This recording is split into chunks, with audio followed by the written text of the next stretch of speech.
পানি কিন্তু সবসময় সাগরের দিকে নামবে, এটাই ছিল তার স্বাভাবিক ক্রিয়া।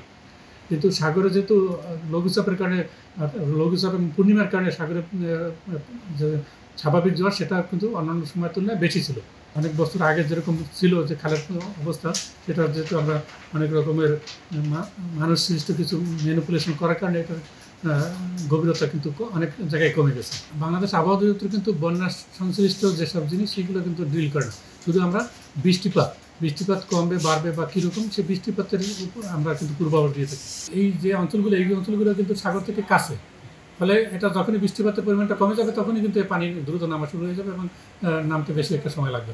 এরপর কিন্তু গতকালকে বৃষ্টিপাত কমে গেছে এবং আজকেও আমাদের যে বৃষ্টিপাতের পূর্বাভাস আছে সেখানে বৃষ্টিপাত আস্তে আস্তে কমে যাওয়ার সম্ভাবনা, এবং আজকে কালকে বৃষ্টিপাত কম থাকবে, তবে 26 তারিখে একটু বৃষ্টিপাতটা বাড়তে পারে। এবার 27 তারিখ থেকে এটা গ্র্যাজুয়ালি বৃষ্টিপাতটা কমে যাবে। অর্থাৎ আপনারা জানেন যে আমরা 16 তারিখ থেকে যে ভারী থেকে অতি ভারী বর্ষণ শুরু হয়েছে সেটা পূর্বাভাস কিন্তু আমরা 16 তারিখেই দিয়ে রাখছি, যে পরবর্তী 72 ঘন্টার জন্য, যেটা পরবর্তীতে আরও এক্সটেনশন করে। অর্থাৎ পুরো যে ভারী থেকে অতি ভারী বর্ষণের যে ডিউরেশন পুরো টাইমটাই কিন্তু আমাদের পূর্বাভাসে ছিল, এবং সেই অনুযায়ী কিন্তু ভারী থেকে অতি ভারী বর্ষণটা হয়েছে, যেটা 22 তারিখ পর্যন্ত ভারী বর্ষণটা ছিল। গতকালকে থেকে বৃষ্টিপাতটা কমে আসছে এবং সেই বৃষ্টিপাতটা আজকে এবং আগামীকালও বৃষ্টিপাতটা কম থাকবে।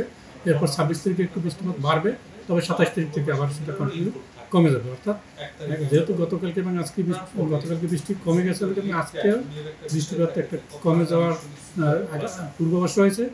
ফলে এই যে পানির নদীতে যে পানির যে অর্থাৎ বন্যার যে পরিস্থিতি সেটা আস্তে আস্তে উন্নতির দিকে যাবে।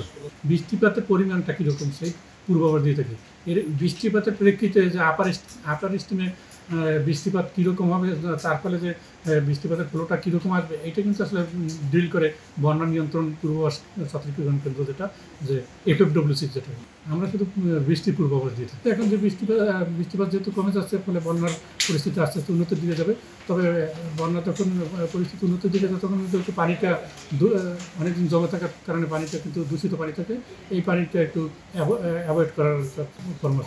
এই অঞ্চলগুলো কিন্তু সাগর থেকে কাছে, ফলে এটা যখনই বৃষ্টিপাতের পরিমাণটা কমে যাবে তখনই কিন্তু এই পানি দ্রুত নামা শুরু হয়ে যাবে এবং নামতে বেশি একটা সময় লাগবে। এখানে বন্যার সৃষ্টির যে 3টা কারণ, সেখানে কিন্তু 3টা কারণ হিসেবে আমি 3টাকে মূল কারণ হিসেবে ধরতেছি। একটা কারণ হলো যে আমাদের যে এই অঞ্চলগুলোতে বৃষ্টিপাতের পরিমাণটা এই যে গত 16 থেকে 22 তারিখে ভারী থেকে অতি ভারী বর্ষণ ছিল, অর্থাৎ কোথাও 500 থেকে 700 মিলিমিটার পর্যন্ত বৃষ্টিপাত রেকর্ড করা হয়েছে। সবচেয়ে বেশি বৃষ্টিপাত রেকর্ড করা হয়েছে সীতাকুণ্ডতে 756 মিলিমিটার, এবং নোয়াখালীর মাইজদিকোটে 605 মিলিমিটার, কুমিল্লাতে 557 মিলিমিটার, অর্থাৎ 500 থেকে 700 মিলিমিটার বা তার চেয়েও বেশি বৃষ্টিপাত রেকর্ড করা হয়েছে।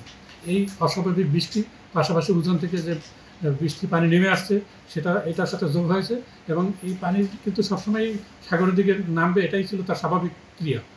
কিন্তু সাগরে যেহেতু লঘুচাপের কারণে, লঘুচাপ এবং পূর্ণিমার কারণে সাগরে যে স্বাভাবিক জোয়ার সেটা কিন্তু অন্যান্য সময়ের তুলনায় বেশি ছিল, অর্থাৎ 2 থেকে 3 ফুট বেশি ছিল, যার কারণে যে পানির নামার হার সেটা কিন্তু কম ছিল। অনেক বছর আগে যেরকম ছিল যে খালের অবস্থা, সেটা যেহেতু আমরা অনেক রকমের মানুষ সৃষ্ট কিছু ম্যানিপুলেশন করার কারণে এটার গভীরতা কিন্তু অনেক জায়গায় কমে গেছে। বাংলাদেশ আবহাওয়া অধিদপ্তর কিন্তু বন্যা সংশ্লিষ্ট যেসব জিনিস সেগুলো কিন্তু ড্রিল করে না। শুধু আমরা বৃষ্টিপাত কমবে বাড়বে বা কীরকম সেই বৃষ্টিপাতের উপর আমরা কিন্তু পূর্বাভাস দিয়ে থাকি। এবং এই বৃষ্টিপাতের পূর্বাভাসের প্রেক্ষিতে যে বন্যার সৃষ্টি হবে কিনা, এটা কিন্তু জন্য আলাদা একটা প্রতিষ্ঠান আছে, যেটা আপনারা জানেন যে বন্যা পূর্বাভাস সতর্কীকরণ কেন্দ্র, এটা কিন্তু তারাই দিয়ে থাকে। ফলে আমরা কিন্তু বৃষ্টিপাতের পূর্বাভাস কিন্তু আমরা ঠিক টাইমেই কিন্তু এটা দিয়ে রাখছি। আমাদের যে মাসিক পূর্বাভাস সেখানেও দেওয়া ছিল, পাশাপাশি যে আমরা যখন ভারী থেকে অতি বেশি বর্ষণ তখনও আমরা যদি এক্সপেক্ট করি, তার আগেই কিন্তু আমরা পূর্বাভাসটা দিয়ে থাকি।